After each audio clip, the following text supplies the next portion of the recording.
యోగాతో బరువు తగ్గటం సులభం కేవలం 21 రోజుల్లో. సూపర్. అండ్ చాలా మంది యాక్టర్స్‌తో కూడా చేశారు. అంటే బాలయ్య బాబు గారు 'అఖండ 2లో కూడా ఉన్నారు. అఖండ 2 చేస్తున్నాను మీకెలా ఎవరు చెప్పారు మీకు? అంటే మేము బ్యాక్ ఎండ్ ఇంకా వర్క్ రిలీజ్ అవ్వలేదు కదండి. ఓకే. రిలీజ్ అవ్వకపోయినా పర్లేదు సార్. ఓకే. కానీ 'అఖండ 2లో ఉన్నారు. సార్ అఖండ 2లో బాగుంటుందండి, మంచి యాక్షన్ ఎపిసోడ్ ఉంటుంది. హ్మ్. అంటే అది సిచ్యువేషన్ ఏంటని నేను చెప్పడం కరెక్ట్ కాదు, కానీ మంచి ఎపిసోడ్ ఉంటుంది. నన్ను కొట్టిన తర్వాత ఆయన చెప్పే డైలాగులు పేలిపోతాయి, ఓహ్! నెక్స్ట్ లెవెల్ ఉంటాయి.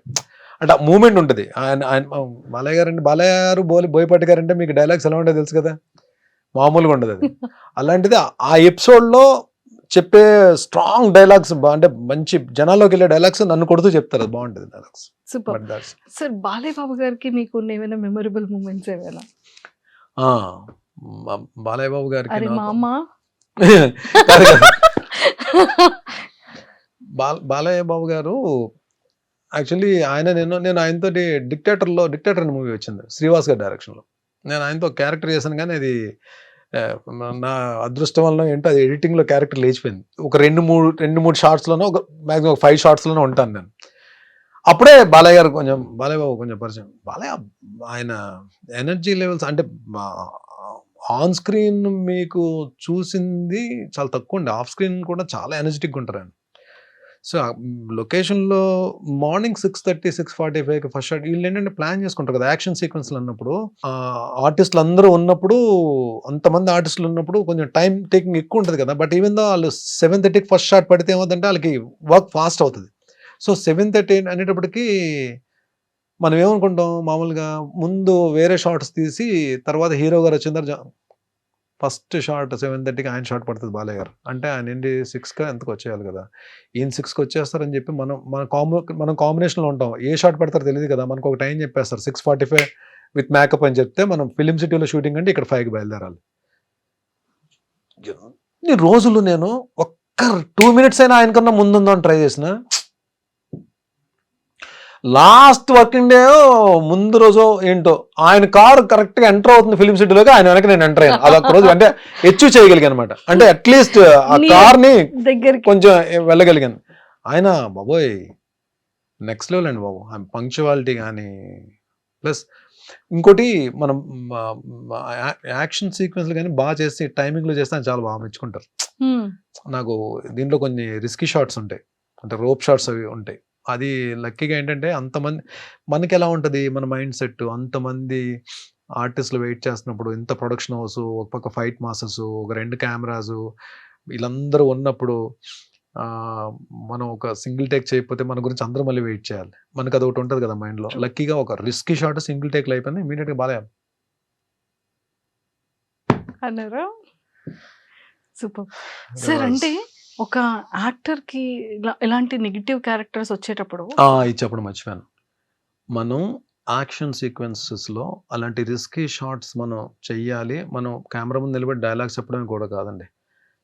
ఇప్పుడు ఈ రోజు రేపు మనకి అంటే ఆల్మోస్ట్ ఈవెన్ ఓటీటీ ప్లాట్ఫామ్ కానీ, ఈ మా బిగ్ స్క్రీన్స్ కానీ, పెద్ద హీరోస్ చేస్తున్నప్పుడు ఎక్కడో దగ్గర యాక్షన్ సీక్వెన్స్లో పడతాం మనం వెళ్ళి.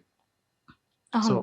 కదా, ఈ యాక్షన్ సీక్వెన్స్లో పడినప్పుడు రిస్కీ షాట్స్ చేయడానికి మనం అమ్మో ఈ షాట్ నేను చేయలేను అన్నాం అనుకోండి, అక్కడ డూప్ని పెట్టి చేయించవచ్చేమో, కానీ నెక్స్ట్ మూవీ మళ్ళీ మనకు కాల్ రాదు. What it you have to risk there, అక్కడ రిస్క్ చేయాలి. నేను చేయలేను అంటే ఆ టైంకి డూప్ని పెట్టేస్తారు, మన కాస్ట్యూమ్ తీసేసి డూప్ కేసి ఆ షార్ట్ ఫినిష్ చేస్తారు. కానీ అక్కడ ఏమవుతుంది నెక్స్ట్ భరణి వద్దులండి యాక్షన్ సీక్వెన్స్ 100కి మనోడు చేయలేనని చెప్పంటాడు. అది వెళ్ళిందంటే కరెక్ట్ కాదు, అది మనం రిస్క్ చేయాలి. ఆ రిస్క్ చేయాలంటే మనకు ఫస్ట్ ఉండాల్సింది ఏంటి, ఫిజికల్ ఫిట్నెస్ ఉంటే, మనం ఫిట్నెస్లో ఉంటే ఎలాంటి రిస్క్ షాట్ అయినా చేయడానికి మనకి ముందు చెప్పేస్తుంది. ఇది connection between heart and mind, ఇది గట్స్, దీన్ని జాగ్రత్తగా తీసుకెళ్ళరా అని చెప్పి ఆ టైమింగ్లో కానీ చేయగలిగితే మనం happily we can do. Super. కానీ ఆ రూఫ్ కట్టేటప్పుడు కానీ, ఆ ఫైటింగ్ సీక్వెన్సెస్‌లో కానీ ఎంత జాగ్రత్తగా ఉన్నా ఖచ్చితంగా చిన్న చిన్న దెబ్బలు 100% తగులుతాయండి, 100% సో మీకు తగులుతాయి. అలా వెళ్ళి వెళ్ళి లారీని వెళ్ళి ఎక్కడో ఉంటుంది, లారీ ఆల్మోస్ట్ ఒక 40 feet దూరంలో ఉంటుంది. వెళ్ళి లారీకి వెళ్ళి గుద్దుకుంటే ఆ లారీ నిండా గన్నీ బ్యాగ్స్ ఉంటాయి, నాతో పాటు బ్యాగ్స్ అన్ని కింద పడతాయి. ఇది షార్ట్ ఇది షార్ట్ తేడా అయింది అనుకోండి, మళ్ళీ కిందకి పడిన గన్ని బ్యాగ్స్ అన్ని మళ్ళీ లారీ ఎక్కించాలి బా కదా. ఇక్కడ ఎంత వర్క్ కదా వీళ్ళకి, అంటే అది అలా వెళ్ళిపోతుంది ఫ్రేమ్ లో షార్ట్. ఫ్రేమ్ లో మనకు సినిమా చూసినప్పుడు అలా వెళ్ళిపోతుంది, కానీ దాని వెనక ఎంత ఉంటదంటే వర్క్ అసలు బ్లాస్ట్లు అవుతాయి పర్ఫెక్ట్ గా, మళ్ళీ నా ల్యాండింగ్ కూడా పర్ఫెక్ట్ గా ల్యాండ్ అవ్వాలి. ఏది దాన్ని తగులుకొని బ్యాగ్స్ అన్ని మీద పడుతున్నప్పుడు కూడా ల్యాండింగ్ కరెక్ట్ గా ల్యాండ్ అవ్వాలి, ఎక్స్ప్రెషన్ మిస్ అవ్వదు, పెయిన్ ఎక్స్ప్రెషన్ ఇవ్వాలి. ఇంతలో పెయిన్ ఎక్స్ప్రెషన్ ఇవ్వాలి, at the same time dust అంతా పడుతుంటది, కింద నుంచి బ్లోయర్స్ తో కొడుతుంటారు, మళ్ళీ కింద నుంచి బ్లోయర్స్ తో కొడుతుంటారు కదా డస్ట్ కి, ఆ డస్ట్ నోట్లోకి వెళ్తుంటది, ముక్కులోకి వెళ్తుంటది, కళ్ళలోకి వెళ్తుంటది. స్టిల్ ఇక్కడ అంటే ఈవెన్ మనం హీరోస్ నిజంగానే వాళ్ళు చేసే యాక్షన్ సీక్వెన్స్ మనకు అలా వెళ్ళిపోతాయి, కానీ ఫైట్ చేస్తారంటాం, కానీ రియల్లీ దే వర్క్ హార్డ్ అండి. రియల్లీ అంటే చాలా పేషెన్స్ ఉండాలి వాళ్ళు. నిజంగా మెగాస్టార్ గారు ఆ ఊరికనే మెగాస్టార్ అవుతారండి. అందరూ కూడా వెంకటేష్ గారు, పవర్ స్టార్ కానీ వీళ్ళందరూ కూడా, తారక్ వీళ్ళందరూ కూడా అంటే నిజంగానే వాళ్ళ పేషెన్స్ కానీ వాళ్ళంతా ఫోకస్డ్గా వర్క్ చేసే విధానం కానీ దే లవ్. అంటే ఇక్కడికి వచ్చిన తర్వాత మనం థియేటర్ చూసి క్లాప్స్ కొట్టి విజిల్స్ వేస్తాం, బట్ వెనక చాలా హార్డ్ వర్క్ ఉంటుంది. సో అందుకే మూవీ షూటింగ్ కూడా అంత డ్యూరేషన్ పడుతూ ఉంటుంది. సార్ స్కిన్ కేర్ ఎలా తీసుకుంటారు? హెయిర్ పాడవకూడదు, స్కిన్ పాడవకూడదు. హెయిర్ పాడైపోయిందండి, హెయిర్ లూజ్ అయిపోయింది, హెయిర్ చాలా పోయింది. స్కిన్ కూడా ఏంటంటే నేను మేబీ నేను స్కిన్కి స్పెషల్గా నేను ఏం కేర్ ఏం తీసుకోవట్లేదు. మరి నేను అంటే మేబీ నా స్కిన్ కూడా పెద్ద సన్ స్క్రీన్ అవి ఏమో అంటే అంత పర్టికులర్గా నేను చేసే క్యారెక్టర్స్ అన్ని దెబ్బలు తగిలించుకునే క్యారెక్టర్లే కదా, పెద్ద గ్లామర్ పెద్ద ఏం అవసరం ఉండదు, పెద్ద మేకప్ కూడా వేయరు, వెళ్తే వేస్తే మసి రాసేస్తారు ముఖానికి, లేదా బ్లడ్ ఏదో పడుతుంది. అంటే నేను ఇప్పుడు చేస్తున్న క్యారెక్టర్స్ అన్ని మూవీస్ లో అందరు హీరోల చేత దెబ్బలు తినే క్యారెక్టర్లే కదా మ్యాక్సిమం వస్తాయి. మంచి క్యారెక్టర్లు వచ్చినప్పుడు, గ్లామర్ ఓరియంటెడ్ క్యారెక్టర్స్ ఇంకేం వస్తాయిలేండి మనకి. ఒకవేళ వచ్చినప్పుడు చూద్దాం, నాకు కొంచెం అప్పుడు స్కిన్ కేర్ తీసుకుందాం. ప్రస్తుతానికైతే ఈ స్కిన్ ఒప్పుకున్నారు డైరెక్టర్లు అందరూ. సార్ సో ఇలా ఈ యాక్టింగ్ దాని గురించి పక్కకు పెడితే కొంచెం మళ్ళీ మనం పర్సనల్ గురించి మాట్లాడుకుందాం. ఇన్ని ఫిలిమ్స్ చేశారు కదా, ఎన్ని సీరియల్స్ చేశారు, మంచి అర్నింగ్ ఉన్న భరణి గారికి ఎందుకు ఏ రోజు అమౌంట్ని వెనక వేసుకోలేదు? దట్టు ఆ టైంలో పార్టీస్కి రెగ్యులర్గా వెళ్ళేవాళ్ళు, ఫ్రెండ్స్. అంటే అలా ఉన్న భరణి గారు సడన్గా లైఫ్లో చేంజ్ ఏంటి? ఎప్పటి నుండి దాచుకోవడం స్టార్ట్ అయింది ఆ ఒక్కసారి? There are no good friends, no bad friends. మన ఫ్రెండ్స్ బ్యాడ్, ఫ్రెండ్స్ గుడ్ అని మనం చెప్పలేం. ఫ్రెండ్ అంటే ఫ్రెండే. ఫ్రెండ్ అని పేరు పెట్టామంటే రెండు ఉండవు, గుడ్ బ్యాడ్ ఉండదు. ఫ్రెండే.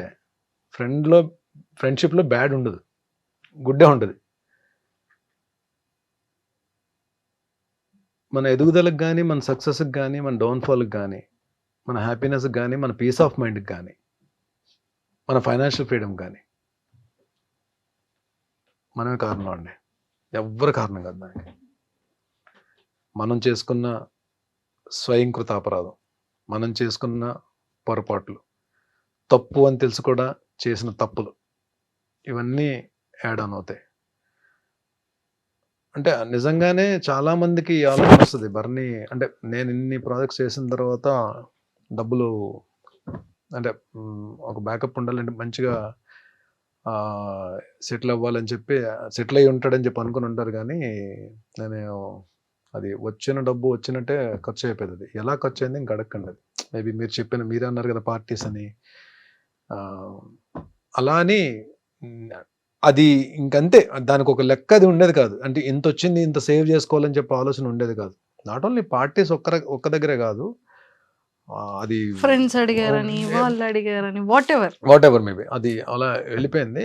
And for more videos, Please subscribe to iDream. Please subscribe to iDream. Please subscribe iDream. And please subscribe to iDream. For more videos, subscribe to iDream. please like, share and subscribe to the channel. Congratulations, iDream. Subscribe to iDream. Subscribe to iDream. So subscribe to iDream Media. iDream ki iDream team andarki huge congratulations. Please subscribe iDream Media. Please subscribe to iDream. Subscribe iDream. Please subscribe to iDream. iDream అంటే నా కళల ఛానల్ను subscribe చేసుకున్న నోరు తిరుగుతలేదు, మీరైతే గంట గుర్తు కొట్టండి. For more such videos, please subscribe to iDream. Subscribe to iDream. Please subscribe to iDream. Please subscribe iDream Media. Please do subscribe to iDream. Please subscribe to iDream Media. For best entertainment and information, please subscribe iDream. And don't forget to subscribe to iDream.